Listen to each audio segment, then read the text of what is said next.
Из Китая мчится за сырами, мясом, птицей лучше, чем во Франции.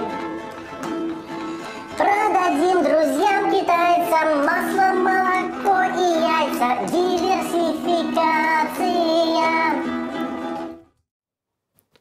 Здравствуйте, уважаемые друзья! Итак, у нас тема диверсификация. В этом обзоре мне бы хотелось бы посмотреть еще раз на тему, которая достаточно широко освещена. Я вот заглянул в интернет, посмотрел некоторые ролики на YouTube и обнаружил, что на тему диверсификации сказано очень много. И вот как поют наши друзья, там, что там яйца, молоко и масло, и сразу перечисляют аж 6 разных предметов, которые, в общем-то, распределены, и которые люди готовы покупать. И это, в общем-то, такой самый примитивный первый подход к диверсификации. Мне бы хотелось взглянуть на эту тематику, на эту тему по поводу диверсификации несколько с другой стороны. Я прекрасно знаю, что диверсификация является частью современной портфельной теории, что эта теория была разработана когда-то Марковицем, новая теория инвестирования и создания портфелей. Но время постоянно приносит какие-то свои особенности, свои изменения, и поэтому мне бы очень хотелось порассуждать на эту тему, и я смотрел, что допустим, на YouTube много роликов и на русском, на английском языках, и там они достаточно коротенькие, такой делается примитивный первый подход, что вот посмотрите, диверсификация это то-то, то-то и то-то, вот сейчас мы на это посмотрим чуть дальше. Но когда я стал смотреть более глубоко и такие современные подходы, я обнаружил некоторые нюансы. Плюс я посмотрел на тенденции, которые формируются сегодня, допустим, в России, в русскоговорящих странах. И эти тенденции в определенной степени меня напугали.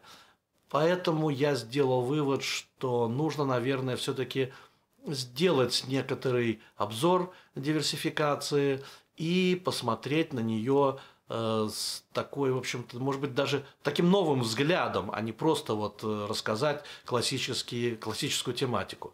Сразу хочу оговориться, что этот видеообзор не является учебным материалом, это исключительно мои рассуждения или размышления, как я уже обозначил, капитальные размышления у биржевого камина. Я просто рассуждаю на эту тему, подобрав некоторый материал, который мне показался привлекательным, мне показался интересным.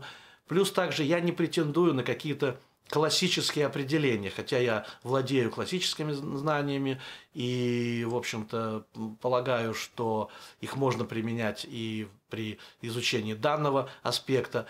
Некоторые определения, которые я даю дальше, они исключительно мои только для того, чтобы подать лучший материал, чтобы рассказать о тенденциях. И поэтому я не претендую на идеальность в отношении дефиниции, в отношении классики, классического определения портфельного инвестирования и так далее, и так далее.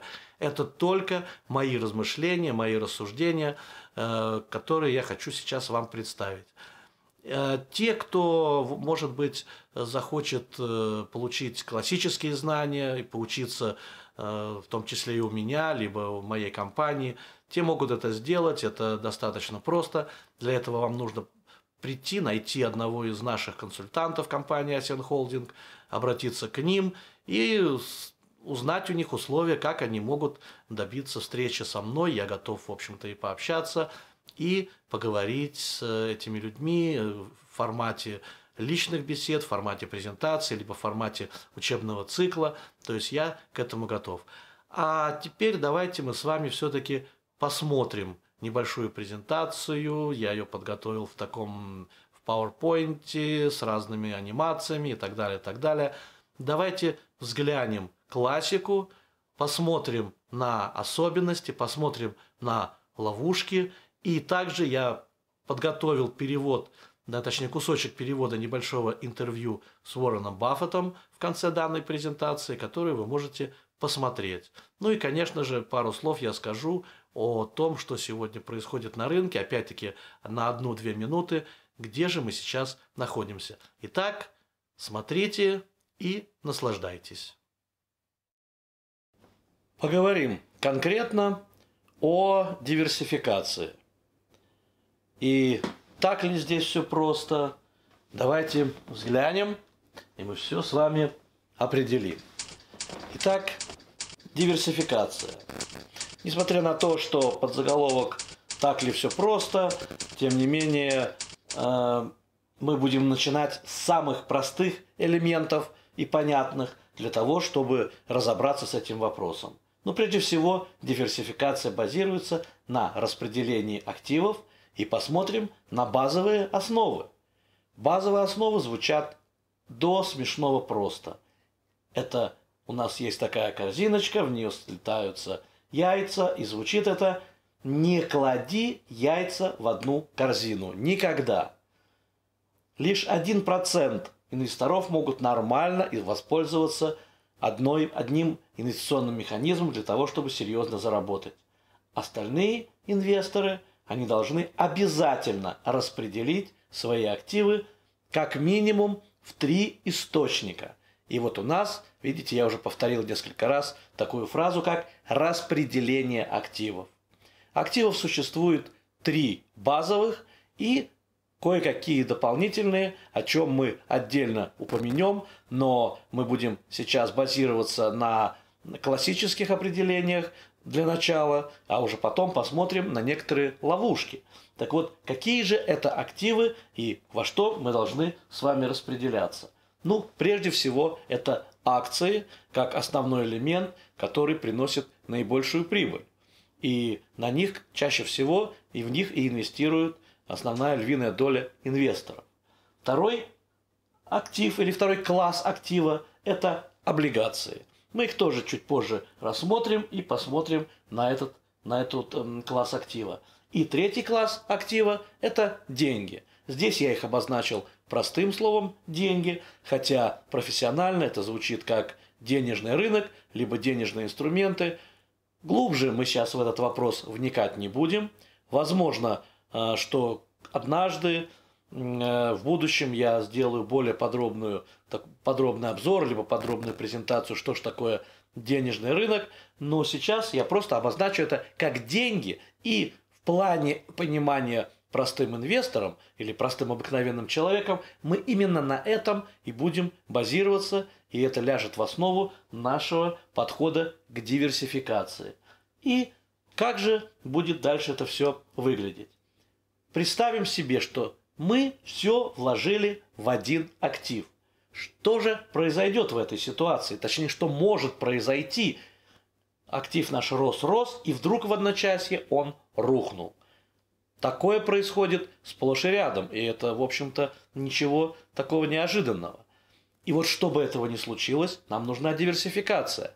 А если мы допускаем от своей жадности, как чаще всего, потому что 80% людей, они подвержены таким понятиям, как страх и жадность, они вкладываются во что-то одно, им говорят: вы смотрите, это принесет вам большие деньги, они проваливаются, и вдруг получаем вот такую печальную ситуацию. Взгляните, пожалуйста, в уголке, как может повести себя инвестор, если его неожиданно застала ситуация, когда его единственный актив, его единственная надежда рухнула.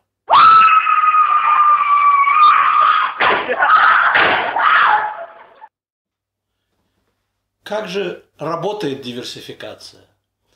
Мы можем посмотреть на примере такого вот графика. Взгляните, у нас несколько графиков, то есть это работа различных активов, И эти активы ведут себя разнонаправленно. То есть это называется коррелируемые активы, прошу прощения. И в моменты, когда в какой-то момент времени один актив, может быть, растет, а другой проваливается, то это нивелируется. То есть любой провал за счет того, что много разных активов и, допустим, много разных акций, они начинают по-разному себя вести. И если одна из акций провалится, как вот мы видим здесь на графике, то другая в этот момент, может быть, вырастет. И, конечно же, мы это берем с учетом поведения общего рынка, но все это нивелируется, и у нас появляется некая такая вот здесь красная линия, красный график, который усредняет все то, что произошло на рынке. И вот это и называется диверсификацией. То есть усреднение результата в случае, если какой-то один из активов провалится. И никогда не нужно гнаться за большими какими-то доходностями и инвестировать только в один актив, иначе мы получим очень большие риски. А давайте взглянем. Вот теперь мы посмотрим на некие, фокусы диверсификации. То есть взгляните, а что если нам взять тогда в таком случае и много-много-много активов? Вот посмотрите, много разных активов мы будем набирать. Тогда, если мы наберем очень много активов, допустим, очень много акций, то мы получим некое усреднение, которое будет стремиться к поведению общего рынка. Вот, допустим, у нас есть широкий рынок, да, который отражен индексом S&P 500 Соединенных Штатов, в других странах это может быть другой какой-то индекс биржевой, и мы тогда будем получать просто движение этого рынка.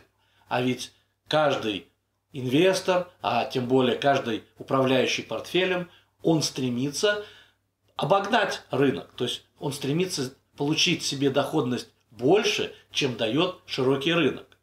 Нужно ли это? Вы знаете, иногда многие инвесторы приходят к такому мнению, что это им нужно.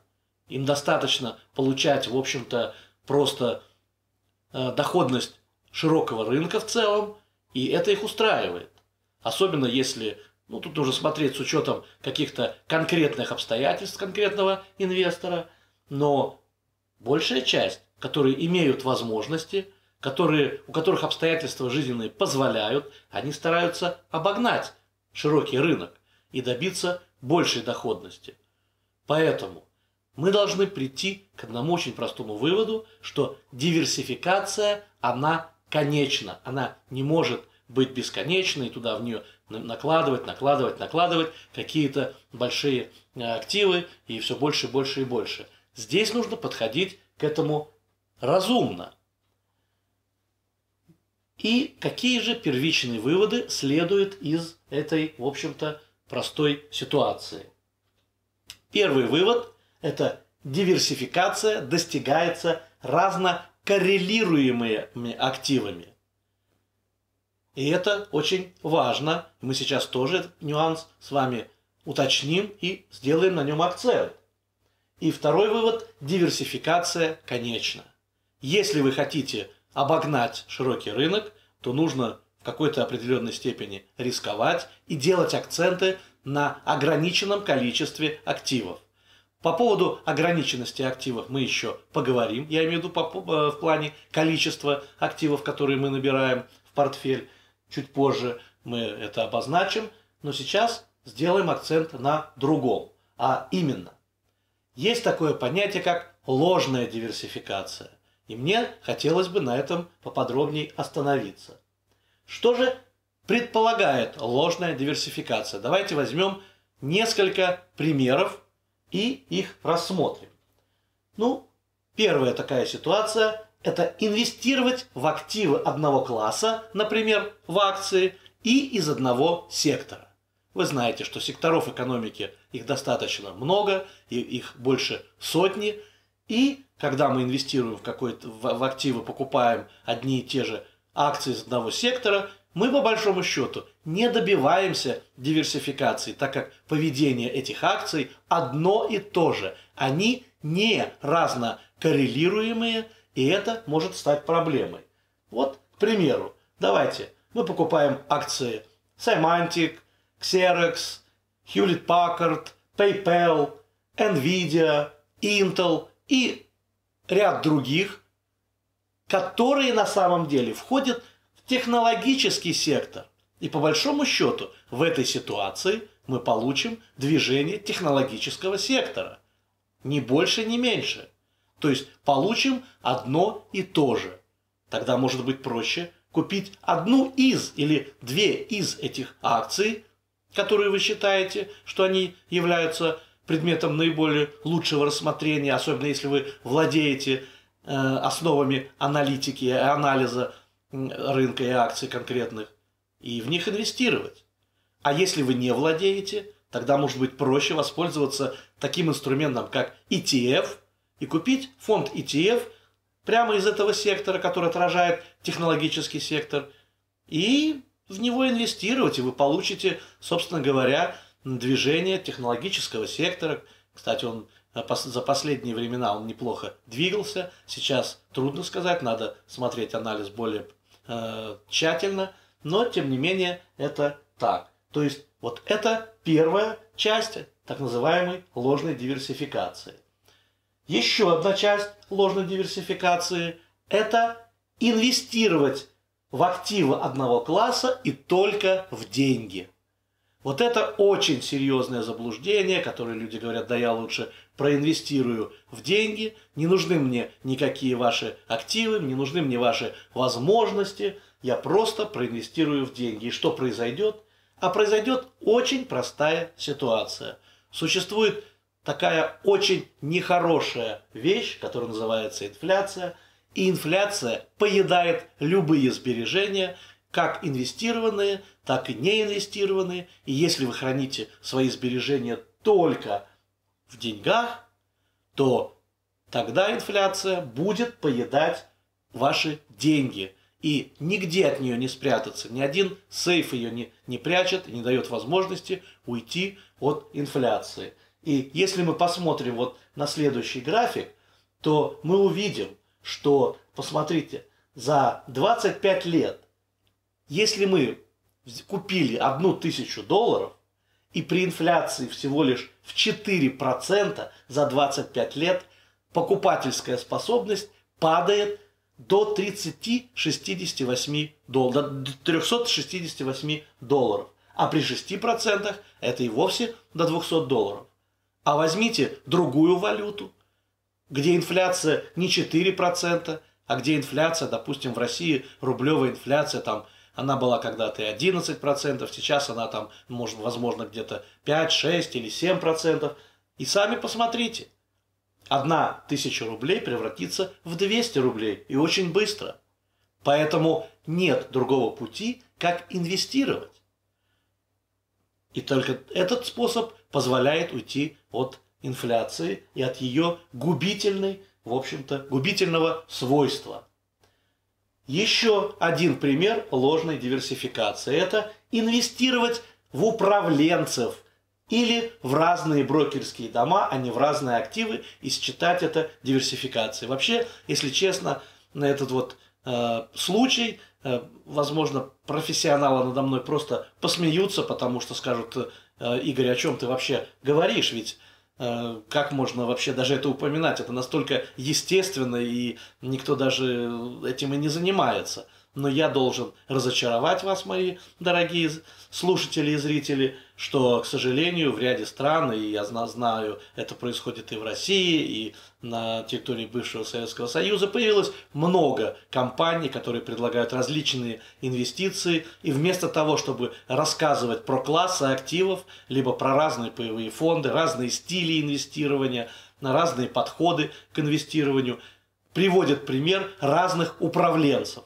К сожалению, это факт, это состоявшаяся ситуация, состоявшаяся данность, и тогда начинают говорить, что вот инвестируйте, пожалуйста, там в такую-то компанию, в такую-то компанию. Если вы разложите свои активы по разным компаниям, то вы таким образом добиваетесь диверсификации. Хочу разочаровать таких горе-аналитиков и советчиков, что никакой диверсификации вы на самом деле не добиваетесь, а вы добиваетесь иллюзии подобного рода диверсификации. И я знаю, что и мою компанию Asian Holding очень часто используют, говорят, что вот, пожалуйста, инвестируйте какую-то порцию в Asian Holding, но попробуйте проинвестировать в другую. Иногда даже эта компания на самом деле является просто финансовой пирамидой, но говорят, что да, вот это можно сделать. Таким образом, вот вы диверсифицируете свои средства и добиваетесь чего-то там совершенно невероятного. Это ложь. Это абсолютнейшая ложь, потому что через нормального управленца, а уж тем более через брокерские дома, вы можете получить доступ к любым активам, к любым самым различным классам активов и распределять свои инвестиции, свои денежные средства так, как вам нужно и как к вам, в общем-то, хочется и на что вы нацелены, в зависимости, опять-таки, от обстоятельств личной вашей жизни и вашей семьи. Еще один момент ложной диверсификации – это инвестировать в разные активы, но без учета рисков конкретного актива и создавать неправильные пропорции. Вот посмотрите на этот слайд. Предположим, у нас есть 4 актива. И вот к вам пришли и говорят, вот смотрите, у нас есть актив А, я не буду называть никаких названий, но, к сожалению, практика показывает, что такие ситуации в жизни встречаются. И говорят, что ожидаемая доходность, вам рассказывают, будет аж 150%. А остальные актив Б там всего лишь 20%, актив С это 15% и актив Д это тоже 15%. И такой вот вам горе-советчик начинает говорить, да бери больше, больше вкладывайся там, где 150%, там обязательно ты много заработаешь. Зачем тебе нужны все эти малодоходные дела, да, малодоходные активы? Ты заработаешь много, и тогда, поддаваясь искушению, инвестор берет, допустим, 80%, вкладывается. Видите, вот у нас такая диаграммка, синим цветом 80% отражено инвестиций, а остальное, в общем-то, небольшие порции 10% и по 5% в остальные активы. И что будет? А если эти 150% рухнут, и скорее всего, что они рухнут, потому что существует закон, что чем больше ожидаемая доходность, то тем больше риск, и вы потеряете 80% своего портфеля. И нужно ли вам это?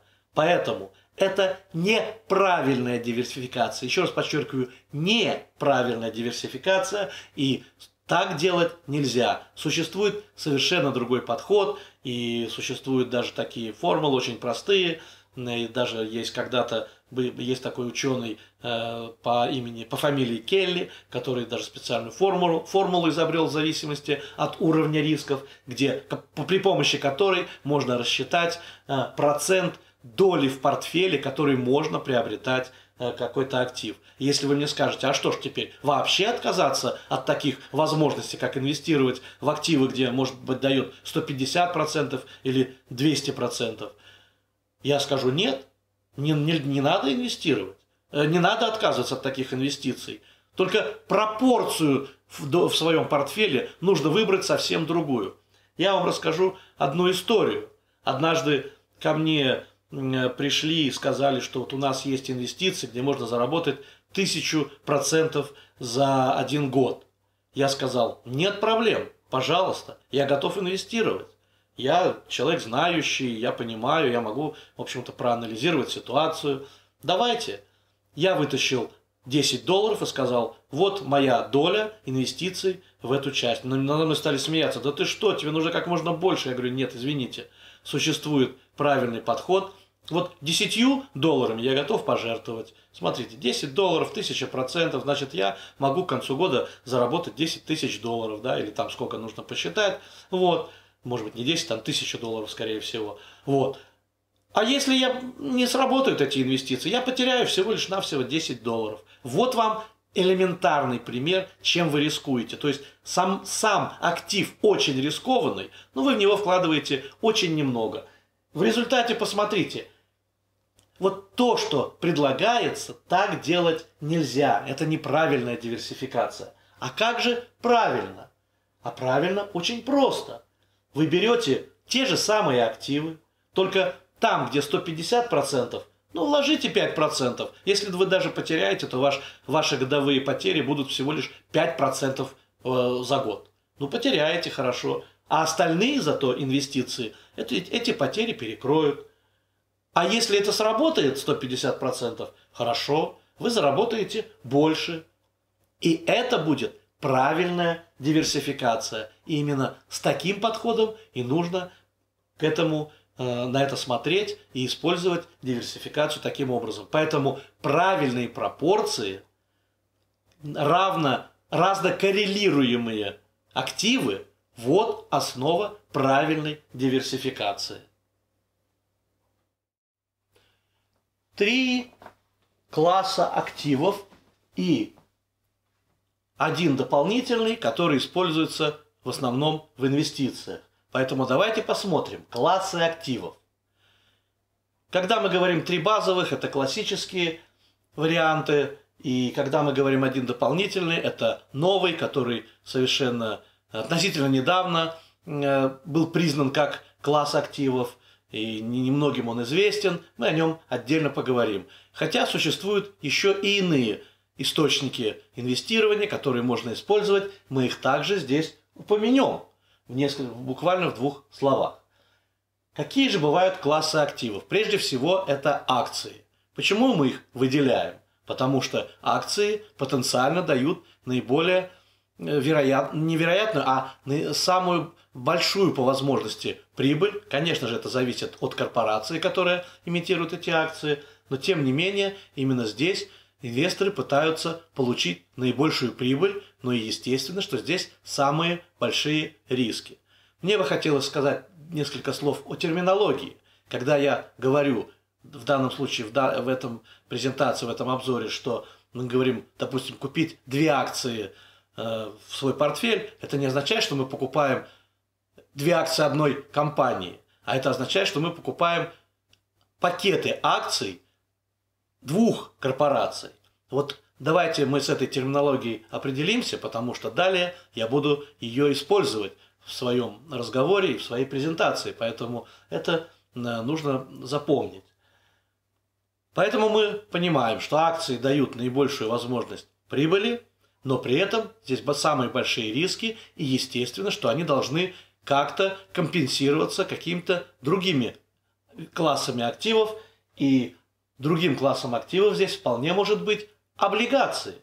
То есть облигации – это долговой инструмент, который, естественно, дает меньшую доходность, он выплачивает часто процент интереса, но при этом его доходность ниже и риски ниже. Соответственно, он компенсирует возможные риски акций, которые мы упоминали ранее, и это дает возможность неплохо, в общем-то, формировать свой портфель. Еще одним классом активов являются денежные инструменты. Это непростой, в общем-то, класс. Он достаточно сложный, и, как я уже упоминал, возможно, я о нем поговорю отдельно как-нибудь, потому что это действительно очень большая тема для разговоров.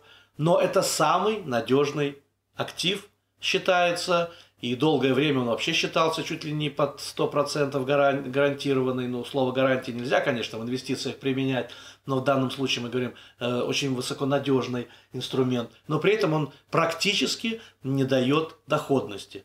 Вообще, сам денежный рынок, money market, его доходность, как правило, или близка к инфляции, и либо ниже инфляции.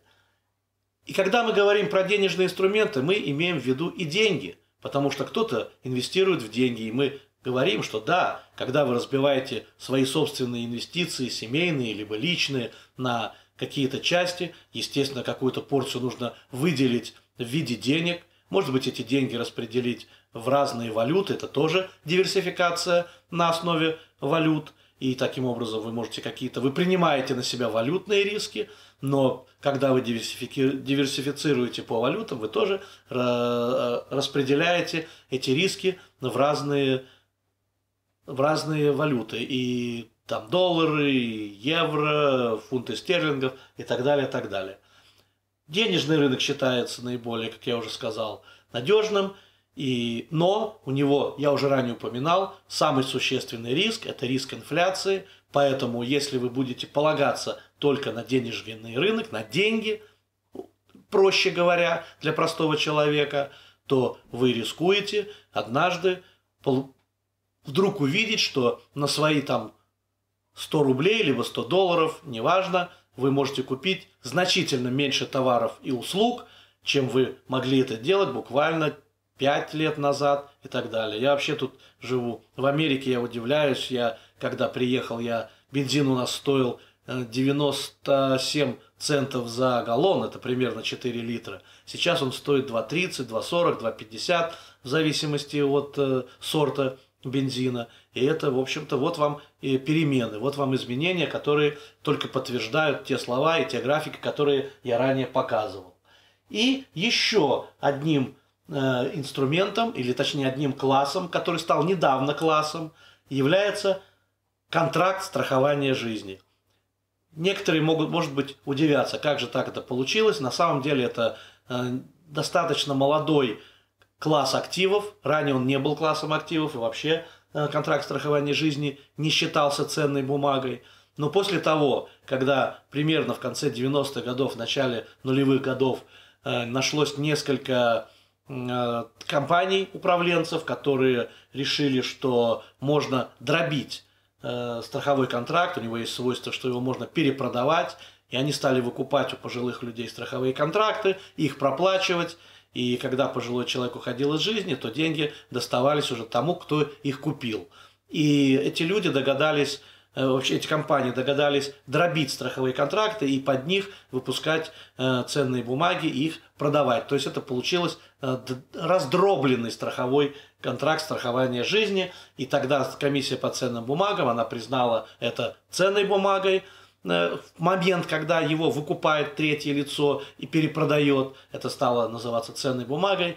И тогда это получило название ваетикальный контракт. Не моя цель сегодня подробно рассказывать на эту тему, что такое вертикальный контракт, но может быть, если будет интерес к моим вот этим вот рассуждениям, к моим обзорам, то я, конечно же, готов подробно об этом рассказать. Опять-таки, пожалуйста, сообщайте мне о своих интересах, и я тогда буду рассказывать разные интересные вещи. Таким образом, что же у нас видно? Ну вот мы видим, да, что у нас получается вертикальный контракт, или его называют vertical settlement, то есть это вот некий инструмент, который дает возможность инвестировать в контракты страхования жизни, при этом не приобретая его для себя, хотя я уверен, что каждый должен владеть таким, но если кто-то хочет инвестировать, он получает такую возможность.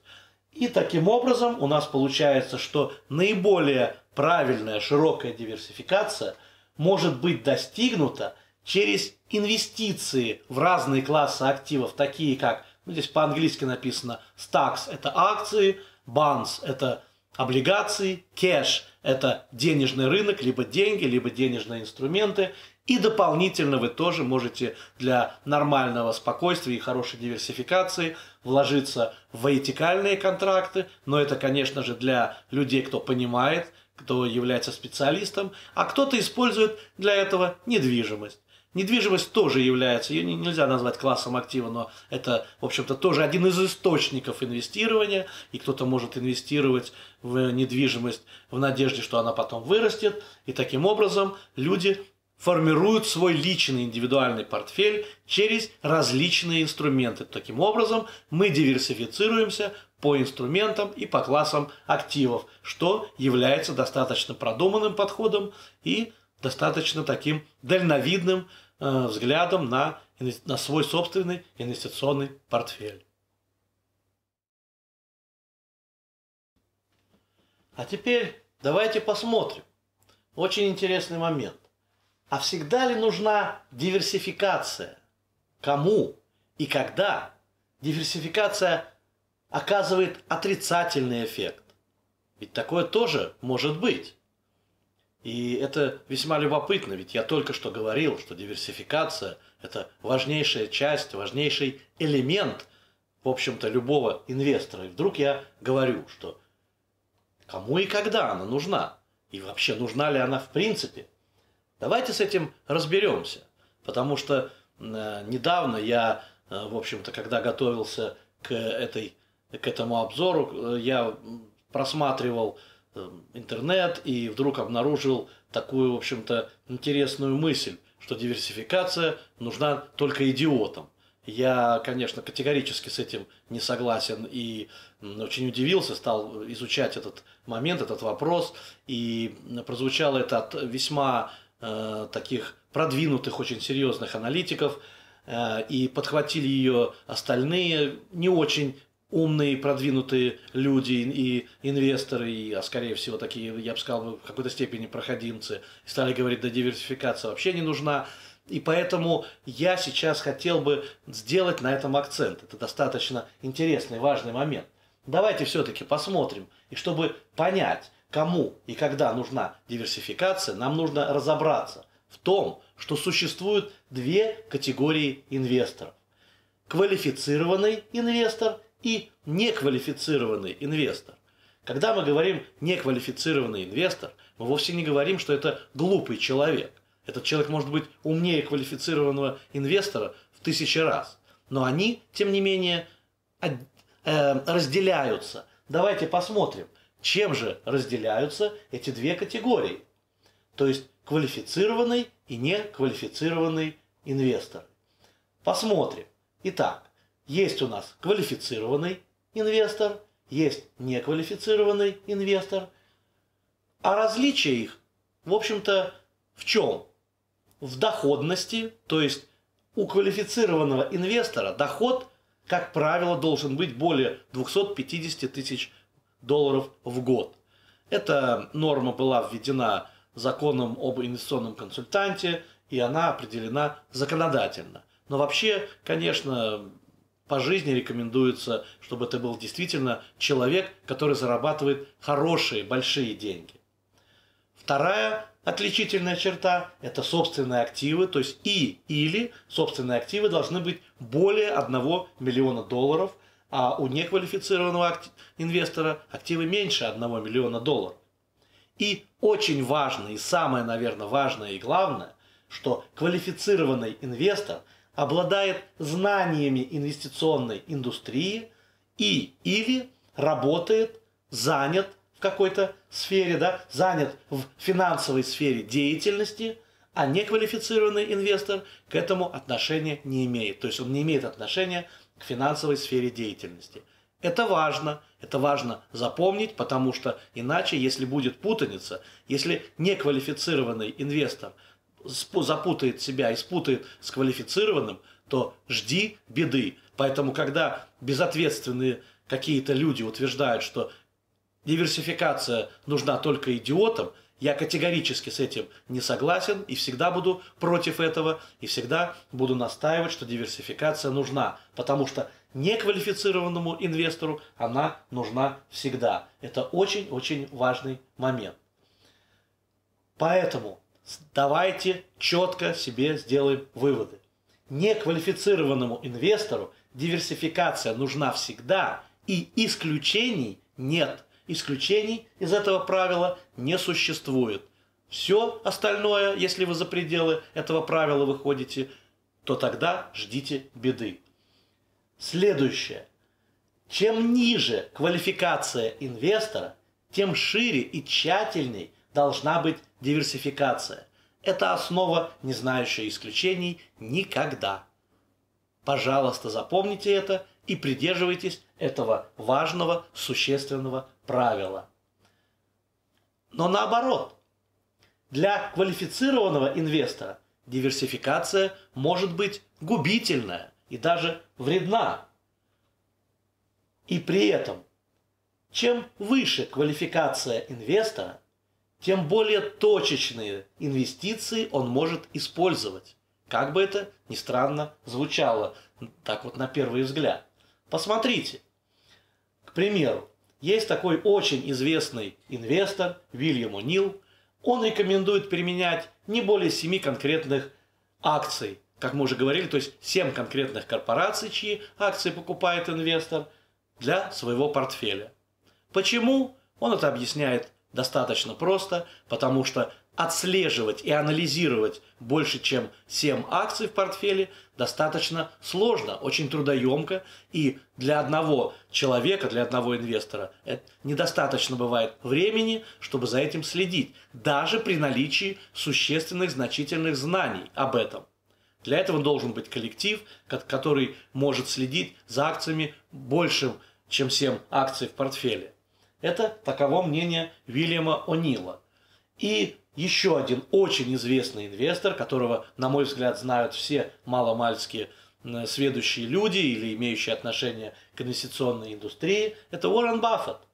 Тот и вовсе критично относится к диверсификации и стремится к числу корпораций в портфеле не больше 3. Это важный момент. И для того, чтобы вы лучше узнали о взглядах Уоррена Баффета, я подготовил небольшую, в общем-то, такой кусочек интервью Уоррена Баффета. Я перевел его на русский язык и с удовольствием хочу его продемонстрировать, чтобы вы лучше поняли, почему говорится о том, что диверсификация может быть вредна. И вы сейчас послушайте взгляд на это очень серьезного профессионала и серьезного аналитика. В качестве общей практики мы полагаем, что диверсификация имеет мало смысла для любого, кто понимает, что он делает. Диверсификация – защитный механизм в случае пассивности. Я имею в виду, что если вы хотите быть точно уверенными, что ничего страшного не произойдет с активами, которыми вы владеете, в этом нет ничего неправильного. Я имею в виду, что это очень верный, значимый подход для тех, кто не знает, как анализировать бизнес. Если вы знаете, как анализировать бизнесы и как оценивать бизнесы, это безумие владеть 50 акциями или 40 акциями корпорации, или даже 30 акциями, возможно. Потому что есть много прекрасных бизнесов, которые понятны для отдельных людей. И им принадлежит супер прекрасный бизнес. И потому вкладывать ваши деньги в 30 или 35 компаний из вашего привлекательного списка и даже вкладывать большую часть денег в компанию номер 1 – это сумасшествие. Это общепринятая практика. И это то, чего вы достигаете. В среднем. Это приносит безопасность в вашей работе. Это сладкое лекарство в случае, когда вы не понимаете бизнес, которым владеете. В случае моего персонального портфеля я покупаю акции и владею бизнесом, который я понимаю. И это дает мне чувство комфорта. Нужно ли мне иметь 28 акций, чтобы достичь правильной диверсификации? Для меня это глупость. Для фонда Berkshire я подбираю 3 бизнеса. И я счастлив, что это единственные 3 бизнеса, которыми я владею. Мне нравится тот факт, что мы можем найти больше, и мы можем продолжить добавлять акции в портфель. Но 3 великолепных бизнеса. Это больше, чем нужно в этой жизни, чтобы владеть хорошим портфелем. Средний человек не знает, как справляться с этим. Если вы знаете, как выстроить фортуну в этой стране, и составили бы вы портфель из 50 компаний, а кто-то выстраивал портфель, идентифицируя один прекрасный бизнес. Coca-Cola – прекрасный пример, и многие достигли фортуны через это. Есть 15 таких, как Coca-Cola. Может быть 20, а если больше, то еще лучше. И мы можем брать их и диверсифицировать, как сумасшедшие, внутри одной группы. А результат будет равен одной хорошей компании. Но вы не способны найти такую компанию. Правда в том, что вам это и не надо. Я имею в виду, что если у вас есть реально настоящий хороший бизнес, то это очень хорошая защищенность против злоключений экономики на протяжении долгого периода времени. И конкуренции, естественно. И мы говорим про бизнес, который защищен от внешней эффективной конкуренции. И всего лишь 3 из многих это лучше, чем 100 посредственных бизнесов. И я в большей безопасности. И здесь меньше риска. так как легче идентифицировать 3 качественных бизнеса, чем определяться с этим, когда владеешь 50. Хорошо известны крупные бизнесы. Это чудесно, когда столько много учат про финансовые классы, об этом долгие годы, но я могу уверить вас, я скорее выберу, если бы я полагался в последующие 30 лет на удачу, что моя семья будет зависеть от дохода от определенной группы бизнесов, я скорее выберу 3 бизнеса из группы 50, которые другие используют для диверсификации. После такого интервью Уоррена Баффета трудно что-то добавить либо убавить, но мне бы хотелось показать его компанию, его фонд, который называется Berkshire Hathaway. И я, наверное, не буду сейчас его глубоко анализировать, просто Уоррен Баффет в своем вот этом фрагменте интервью упомянул этот фонд, упомянул подходы, которые он использует для того, чтобы наполнять этот фонд теми или иными активами, в данном случае акциями таких или иных корпораций. Поэтому мне просто хотелось показать, продемонстрировать этот фонд в виде графиков. И вы сейчас видите, что этот фонд где-то начался с 1993 года свою работу, и после этого рос. Начал он свою стоимость с $290 за одну акцию, и после этого он активно стал развиваться, и цена акции росла. И сегодня она доходит, сейчас мы увидим точную сумму, но с тех пор он, в общем-то, редко делал так называемый сплит своим акциям, то есть он не удешевлял свои акции, а держал их в той цене, в которой непосредственно происходил рост цены. И поэтому, если мы посмотрим вот за сколько вот уже лет, с 93 года и по сегодняшний день, сейчас у нас 19 год, это получается, что 25 лет существует этот фонд, он дает великолепные результаты, хотя, прямо скажем, не без проблем, потому что в 2008 году у него был и провал, были достаточно высокая волатильность, что говорит о том, что не для каждого, очевидно, инвестора этот подходит. Ну, посмотрим, давайте вот за последний год, как это все выглядит. Сегодня эта одна акция стоит $308 139. Это у нас на пятницу прошлой недели, и доходило это до порядка до 335 тысяч долларов за одну акцию. Я помню времена, когда она стоила примерно там 15-16 тысяч, когда я только приехал в Америку. Вот видите, сейчас такой рост. Почему он не меняет стоимость этой акции, я не знаю. Почему он не делает так называемого сплита, то есть дробления акций, для того, чтобы сделать эту акцию более доступной. Видимо, это его политика, и, наверное, она его правильная, это политика привлечения инвесторов, потому что сюда могут вкладываться не каждый инвестор. Посмотрите, для того, чтобы сегодня купить одну такую акцию, вам нужно сразу заплатить, вот на сегодняшний день, грубо, $310 тысяч за одну акцию. Да? То есть это не 50, не 20, не $100, как, допустим, Microsoft сегодня торгуется порядка $120 за одну акцию. А это, в общем-то, вот такие цены.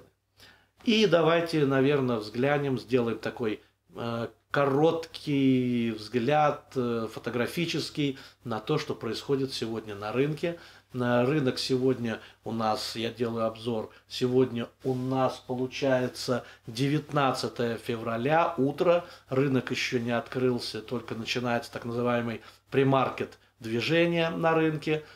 И, собственно говоря, ничего существенного на рынке не изменилось, и каких-то, в общем-то, пока что драматичных импульсов не произошли. Практически все то, что я говорил в прошлых своих обзорах, оно осталось. Мы наблюдаем, опять-таки, вот это вот все прежняя линия А, волна Б, волна С, и ожидают сейчас волну роста и вхождение в треугольник. Вот такая вот. А мы находимся вот здесь, и вот в таком вот на пике окончания волны Б. И такая вот голубенькая зона, это зона сопротивления, которая сформировалась. И давайте более подробно ее рассмотрим. Мы видим, что здесь у нас, видите, прошла такая мощная третья волна, четвертая. И сейчас у нас пятая волна, которая является завершающей, если смотреть на волны Эллиота, и она приближается к очень серьезной и опасной зоне, которую американцы часто называют do or die, или по-русски делай что-то, либо умри, либо погибни в этой зоне. И посмотрите, как много линий сопротивления ожидается здесь навстречу движению рынка. То есть большинство аналитиков приходит к мнению, что здесь, в этой зоне, что-то должно произойти, какие-то изменения, и пробить эту вот буквально частокол линии сопротивления достаточно будет сложно. И очень большая вероятность, что мы все-таки после волны В будем получать волну С, которая пойдет на спад. Ну а дальше будем смотреть. Просмотрев предложенную презентацию, а также в заключении интервью с гениальным инвестором, знаменитым на весь мир, Уорреном Баффетом, мне бы хотелось дать некоторые заключительные комментарии. Хотя, какие могут быть комментарии к словам Уоррена Баффета? Здесь могут быть только одни комментарии. Это возможные какие-то нюансы, связанные с английским текстом и, возможно, не самым идеальным моим переводом. Как вы, наверное, поняли, самая главная идея Уоррена Баффета относительно диверсификации, а вообще этот кусочек интервью был записан на одном из его встреч. Это был вопрос журналиста. Журналист задавал, в принципе, вопросы о том, как Уоррен Баффет формирует портфели, какие он вкладывает средства, как он рассчитывает свои суммы средств. И после этого он, в общем-то, задал вопрос, как он относится к диверсификации.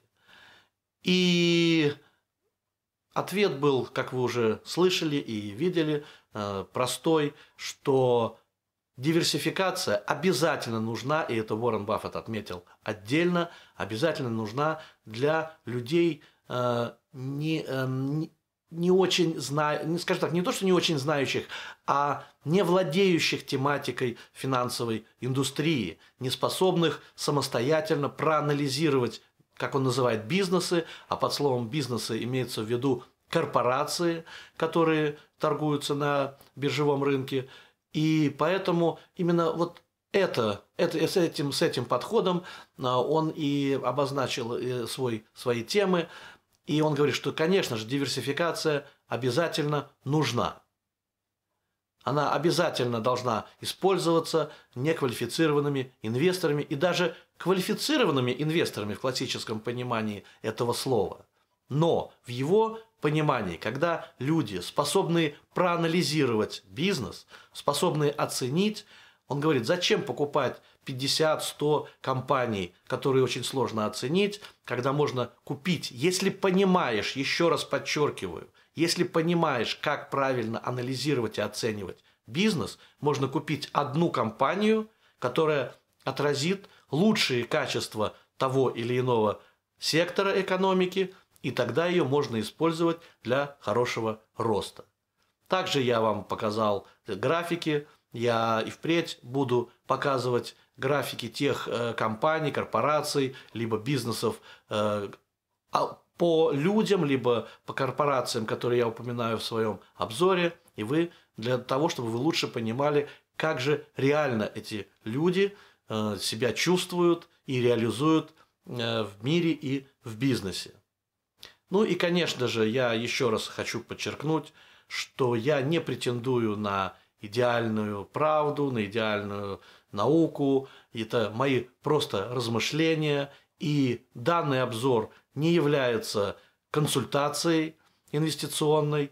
И все, что здесь было сказано, сказано исключительно для того, чтобы поразмышлять, порассуждать, может быть, дать информацию. И если она вам понравилась, пожалуйста, как-то дайте мне об этом знать. Вы можете это передать через подписку на мой канал, либо поставив лайки, и тогда я буду знать, что вам нравятся те обзоры, которые я делаю, и те подходы, которые я делаю. Я стараюсь подбирать темы не просто для того, чтобы их голосом озвучить, а я стараюсь подбирать что-то интересное, чтобы что-то внутри было особенное, может быть, даже конфликтное, и разобрать эти конфликты, вот как в случае с диверсификацией мы сейчас сделали, и так далее, так далее. В моих планах достаточно много интересных тем, и я буду очень признателен, если вы подскажете какие-то темы, которые я мог бы озвучить. И опять-таки, чтобы эти темы были не просто информационно интересные, а чтобы они имели внутри нестандартные подходы, какие-то конфликтные ситуации, которые мы бы разбирали, и я мог бы их озвучить, чтобы я мог сделать исследования, изучения и так далее, так далее, так далее. А сейчас я хочу всех поблагодарить за внимание. Надеюсь, у вас хватило терпения просмотреть эту презентацию. Хочу пожелать вам всего самого наилучшего, счастья, любви, богатства, правильных результатов и правильных выборов инвестиционного портфеля. Всего вам доброго. До свидания.